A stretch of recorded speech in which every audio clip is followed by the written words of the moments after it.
जय गुरु जी संगत जी, मेरे यूट्यूब चैनल गुरु जी 13 ब्लेसिंग पर आपका हार्दिक स्वागत है।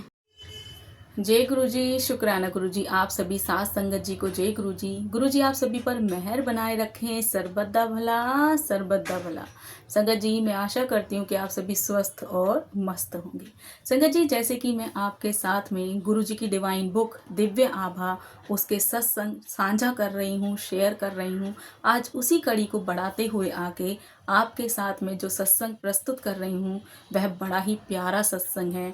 और किस तरीके से गुरु जी हमारी रक्षा करते हैं, वो हमारे रक्षक हैं।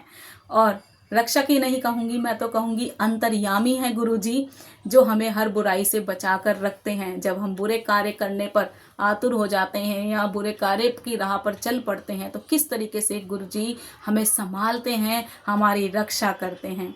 यहाँ बस उसी जिक्र है। उससे पहले सत्संग सुनाने से पहले हम गुरु जी का मंत्र जाप कर लेते हैं, जैसे डेली करते हैं। आइए संगत जी हम सभी मिलकर गुरु जी का मंत्र जाप करें। ओम नमः शिवाय, शिव जी सदा सहाय। ओम नमः शिवाय, गुरु जी सदा सहाय। ओम नमः शिवाय, शिव जी सदा सहाय। ओम नमः शिवाय, गुरु जी सदा सहाय। जय गुरु जी, शुक्राना गुरु जी।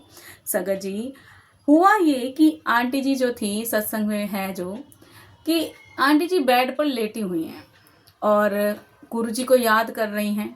उनको पैरों की आहट आती है। वो सोचती हैं कि मेरे पति आए हैं और आए हैं, रात हो गई है, पति आए हैं, मुझे मारेगा, मुझे मारेंगे, मेरे साथ मुझे मार पिटाई करेंगे, मेरे साथ मिसबिहेवियर करेंगे, अच्छा व्यवहार नहीं करेंगे। वो डर जाती हैं, अपने बेड पर लेटती हैं, सोचती हैं पैरों की आहट पति की है, लेकिन वो गुरु जी की आहट थी। गुरु जी आते हैं। आंटी जी अपनी डर की वजह से लाइट बंद करती हैं, अपने बेड के साथ में जो टेबल लैंप होता है उसकी लाइट बंद कर देती हैं और आंखें बंद करती हैं, ड्रामा करती हैं सोने का। गुरु जी की आवाज़ आती है आंटी को कि आंटी पति कहाँ है तेरा, पता तो कर कहाँ है वो। आंटी जी सडनली उठती हैं और वो अपने पति को कॉल करती हैं। पति को कॉल करती हैं तो दूसरी साइड से जैसे वो रिसीव करते हैं कॉल उनकी, तो दूसरी साइड से एक अन्य स्त्री की आवाज़ सुनती हैं।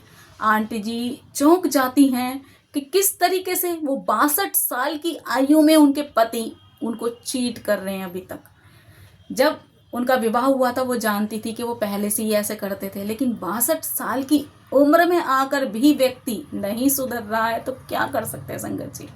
यहाँ पर आंटी जी कॉल करती हैं, डर जाती हैं क्योंकि उनको डाउट होता था हमेशा, लेकिन प्रूफ नहीं था। लेकिन अब गुरु जी के कहने पर गुरु जी ने उनको सचेत कर दिया कि ये हुआ है।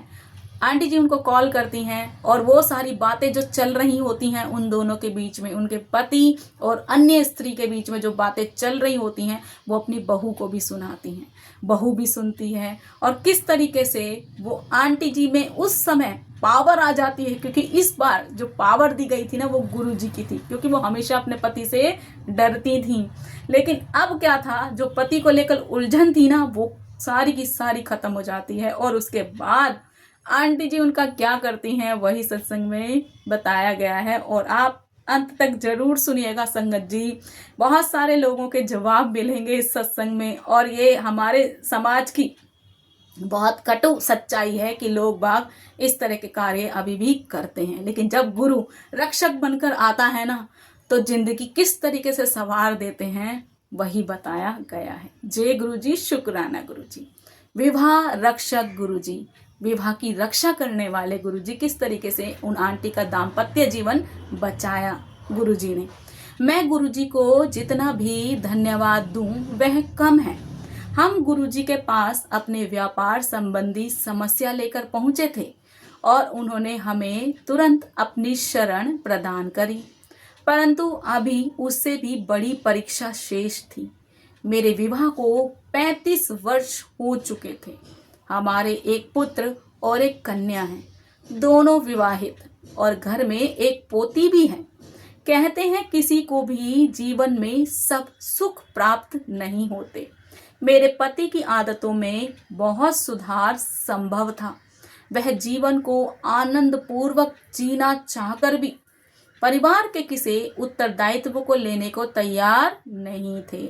और जब वह मद्यपान करते थे मुझे वह लगता था वह आक्रामक और अत्याचारी हो जाते थे। या आंटी जी कहती हैं कि जब हम गुरुजी से मिले थे तो हमें व्यापार संबंधी समस्याएं थी, उनको सुलझाने के लिए, उनका समाधान प्राप्त करने के लिए हम गुरुजी के शरण में आए थे और गुरुजी ने हमें तुरंत ही शरण दे दी थी। लेकिन मेरी परीक्षा अभी चल रही थी क्योंकि उनके शादी को 35 वर्ष हो गए थे और उनके जो पति थे वो अपनी जो जिम्मेदारी थी, एक पति की जिम्मेदारी थी, वो उठाने को तैयार नहीं थे। 35 वर्ष हो गए थे विवाह के। एक बेटा था आंटी को, एक बेटी थी, दोनों का विवाह हो चुका था और बेटे से इनको एक पोती भी थी, घर में एक पोती भी थी।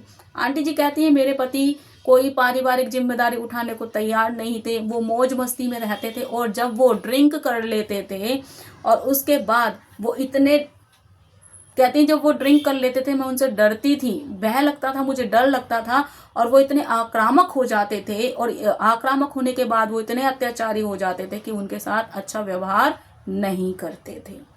गुरुजी की दया से मेरे बच्चे सदा मेरा आधार रहे हैं। मैं गुरुजी के पास आकर उनसे अपनी पुत्री के लिए संतान की कामना करती थी। अपितु गुरुजी पहले मेरे परिवार का वातावरण स्वच्छ करना चाह रहे थे। संतान सुख देना तो उनके लिए कोई समस्या नहीं थी।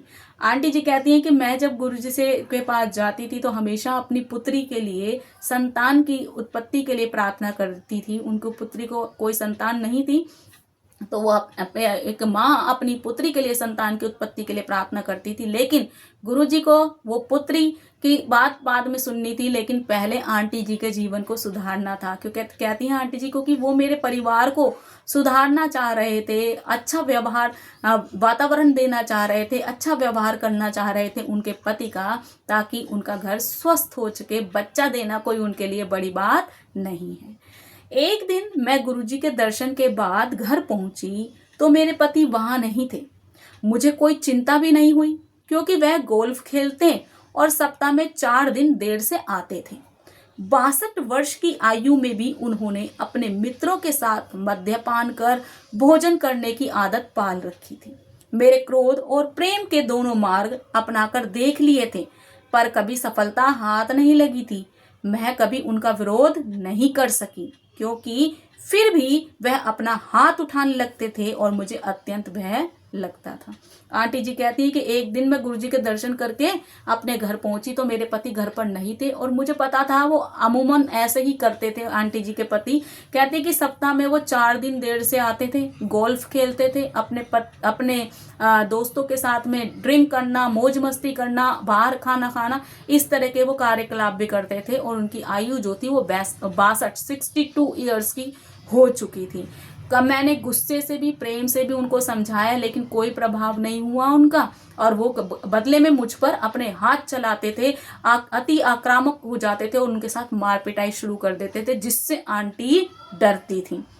अक्सर रात को उनके घर में प्रवेश करते समय किसी भी हंगामे की आकांक्षा से मैं सोने का बहाना करती थी। उस रात मैंने अपने सिरहाने की बत्ती बंद की होगी कि मुझे गुरुजी की आवाज आई। जैसे उन्होंने कहा कि मालूम करो तुम्हारा पति कहाँ है। मैंने बत्ती पुनः जलाकर उनसे अपने मोबाइल पर संपर्क स्थापित करने का प्रयास किया। गुरुजी की दया से उनका मोबाइल काम कर रहा था और मैंने उनको एक स्त्री से बात करते हुए सुना। मेरे पति एक और स्त्री के साथ थे। ऐसा लगा कि वह उनकी प्रेमिका थी।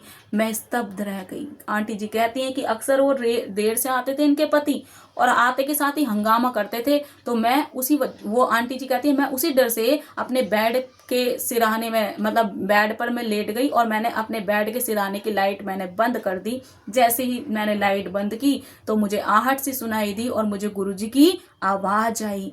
आवाज जब आई तो कहती है मैंने बत्ती जलाई और आवाज क्या थी, गुरुजी ने बोला कि पता तो करो तेरा पति कहाँ है।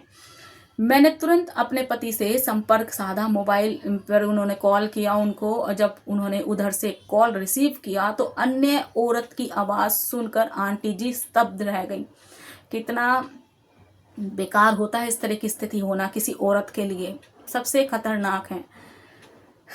खैर, मुझे पता था जब वह युवा थे वह लड़कियों के साथ घूमा करते थे। जब भी मैंने आशंका जताई थी उन्होंने कहा कि एड्स के कारण वह ऐसा करने की सोच भी नहीं सकते। चूंकि मेरे पति अपने स्वास्थ्य का विशेष ध्यान रखते थे और इतने आत्मविश्वास के साथ बताते थे कि मुझे उन पर कभी शंका नहीं हुई। बताओ, यहाँ पर अंकल जी को एड्स की बीमारी थी, फिर भी वो सुधर नहीं रहे थे। आंटी जी कहती हैं जब वो युवा थे, जब यूथ थे, जवान थे, तो उनके अन्य स्त्रियों से, लड़कियों से वो उनके साथ घूमना फिरना उनकी आम बात थी। और जब भी उनको डाउट होता था तो वो आंटी पूछती थी उनसे। एज अ पत्नी कोई भी है अपने पति से सवाल पूछ सकती है, पति भी अपनी पत्नी से सवाल पूछेगा, क्योंकि दाम्पत्य जीवन तो दोनों को साथ मिलकर बिताना होता है। और दोनों में से कोई एक खतरनाक है, दोनों में से इस तरह का चीट करेगा तो कभी घर गृहस्थी नहीं चलती।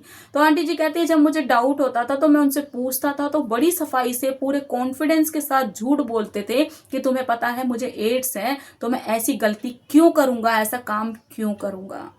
अतः इस प्रेम संबंध से मुझे आघात पहुंचा। मैंने अपनी बुद्धि पर नियंत्रण रखते हुए अपनी पुत्र वधू को भी फोन पर हो रही बातचीत सुनवाई। मुझे पता था कि इसमें प्रमाण की आवश्यकता होगी, अन्यथा कोई मेरी इस बात पर विश्वास ही नहीं करेगा। आंटी जी कहती हैं कि जिस तरीके से उनके अंकल ने इसका व्यवहार किया, कहते आंटी जी मैं एकदम शॉक्ड हो गई सुन के दोनों की बातें, और वो हमेशा झूठ बोल देते थे। अब क्या था ये चीज सुनकर, 62 साल की आयु में इस तरह का व्यवहार अगर एक पति कर रहा है अपनी पत्नी के साथ में, जबकि इस उम्र में दोनों का साथ होना जरूरी है, एक दूसरे का तालमेल बिठाना जरूरी है, क्योंकि अब जवानी तो आपकी जैसे भी कट जाएगी संगत जी, लेकिन बुढ़ापे में आपको दो लोगों का साथ होना बहुत जरूरी है, और उस समय में बिल्कुल विश्वास ही काम आता है। तो आंटी जी कहती है कि मैंने जब ये सुना तो मुझे बहुत धक्का सा लगा, वो टूट सी गई एक तरीके से, और कहती है मैंने अपनी बुद्धि पर नियंत्रण बनाए रखा, गुस्से में नहीं आई, कंट्रोल करा और अपनी बहू को सुनाया, ताकि उनको एक कह सकते हैं ना कि आपको प्रूफ देने के लिए किसी की आवश्यकता पड़ेगी, तो उन्होंने बोला एज अ विटनेस मैंने अपनी बहू को उनकी सारी बात बताई, ताकि मुझे मेरे पास एक प्रूफ हो कि किस तरीके से वो अत्याचार कर रहे थे उनके ऊपर। तो कहते हैं उस समय मेरा बेटा यहाँ नहीं था, वो दिल्ली से बाहर था। आंटी जी कहती हैं गुरुजी मैं क्षमा प्रार्थी हूँ कि उस दिन उनके वापस आने पर मैंने उन्हें मारा और घर से बाहर निकाल दिया। वह नशे में इतने धुत थे कि उन्हें पता ही नहीं लग रहा था कि उनके साथ क्या हो रहा है। उन्हें 10 दिन तक घर से बाहर रखा गया। बीच बीच में वह आकर मुझसे क्षमा मांगते। उनमें अभूतपूर्व अहंकार रहा है और कभी शर्मिंदगी प्रकट नहीं करते थे। आंटी जी कहती हैं कि गुरुजी मैं आपसे क्षमा मांगती हूँ, क्योंकि इस बार जो गुरुजी ने उनको साहस दिया था, और वो गुरुजी के साहस के कारण ही इस बार उनसे लोहा ले पाई, मतलब उनसे उन्होंने रिएक्ट किया पहली बार। 35 वर्ष की जिस उनकी शादी के जो समय हो चुका था, 35 वर्षों में उनका विरोध किया, और किस तरीके से विरोध कर दिया कि उनकी पिटाई तक कर दी। आंटी ने उनकी पिटाई कर दी और घर से बाहर निकाल दिया। वो आंटी जी कहती हैं कि मैं उनको जब पीट रही थी तो नशे में इतने धुत थे कि उनको पता भी नहीं चला कि उनके साथ हो क्या रहा है। आंटी जी बताती हैं कि 10 दिन तक उन्हें घर से बाहर रखा गया, और उसी दौरान वो आते थे बीच बीच में और आंटी जी से क्षमा मांगते थे, लेकिन आंटी जी ने उनको माफ नहीं किया। आंटी जी कहती है मेरे पति में इतना अहंकार था, ईगो था, कि वो कभी भी शर्मिंदगी महसूस नहीं करते थे, कभी भी अपनी गलती नहीं मानते थे। आंटी जी कहती हैं उस घटना के 2 माह उपरांत उनमें बहुत परिवर्तन दिखाई दिया। मुझे 35 वर्ष तक कष्ट देने के बाद भले मानुस हो गए वो। आज वह मुझसे, अपने बच्चों से, अपनी पोती से अति प्रेम करते हैं। यदि आजकल वह कभी नशा करते भी हैं तो रोकर क्षमा याचना करते हैं। वह अब अच्छे इंसान हैं, और उन्होंने मुझे बहुत कष्ट दिए हैं। गुरुजी की कृपा से मैं सब कुछ भूल गई हूँ, और मेरे पति मेरे बीच प्रांगण प्रेम एवं नवविवाहित दंपत्ति सा ही हो गया है। गुरुजी उन सब कष्ट सहने वाली महिलाओं को अपनी कृपा से धन्य करें। मैं सबके गुरुजी से निवेदन करती हूँ सबके लिए कि गुरुजी के चरणों में सादर नमन है कि वे भगवान हैं, और मैं आपसे बहुत प्रेम करती हूँ। आंटी जी कहती हैं कि 2 माह के बाद उनमें बिल्कुल परिवर्तन हो गया, 2 महीने के बाद, और वो अब जो है वो सुधर चुके हैं। जो उन्होंने मुझे 35 वर्षों में जो कष्ट दिए हैं ना, वो सारे के सारे खत्म हो रहे हैं धीरे धीरे करके। अब वो अपने परिवार से, अपने बच्चों से, अपनी पोती से, सबसे प्रेम करते हैं। और सबसे बड़ी बात संगत जी, कहती हैं आंटी जी, अब जो प्रेम है ना, 35 सालों में जो प्रेम उनको नहीं मिला, कहती हैं अब वो प्रेम मुझे अपने पति से अब मिल रहा है, क्योंकि गुरुजी अब उनके साथ हैं। और संगत जी, कितना अच्छा सत्संग था कि किस तरीके से एक भटके हुए राही को गुरुजी ने किस तरीके से रास्ता दिखाया, एक मजबूर और अबला नारी को किस तरीके से दुर्गा का रूप दे दिया, और उन्होंने उनकी पिटाई तक कर दी। जो अभी तक 35 साल से जो यातनाएं सह रही थी, अपने पति से पिट रही थी बिना बात के। सिर्फ एक औरत का उद्देश्य क्या होता है संगत जी, वो तो यही चाहती है ना, जो मेरा पति है, मेरा परिवार है, मेरा मायका भी और मेरा ससुराल भी, दोनों ही अच्छे रहें, सब स्वस्थ रहें, सब मस्त रहें। लेकिन कुछ कुछ गलतियां ऐसी होती हैं कि हो जाती हैं और इस तरीके से वो भुगतनी पड़ती हैं। तो यहाँ आंटी जी कहती है 35 साल तक जो मैंने कष्ट झेले, वो गुरुजी ने किस तरीके से उस रात आकर उनको सचेत किया और किस तरीके से उनके विवाह की रक्षा की, वरना कुछ भी हो सकता था। तो संगत जी, इस तरीके से गुरुजी हमेशा सबके साथ हैं। और आंटी जी कहती हैं, मैं सबके लिए प्रार्थना करती हूँ कि गुरुजी सब इस तरह की जो महिलाएं हैं जिनके साथ में इस तरह का व्यवहार हो रहा है, उन पर अपनी कृपा दृष्टि बनाए रखना। संगत जी, मैं आज अपनी वाणी को यहीं विराम दूंगी। ओम नमः शिवाय, शिवजी सदा सहाय। ओम नमः शिवाय, गुरुजी सदा सहाय। जय गुरुजी, शुक्राना गुरुजी, जय जय गुरुजी।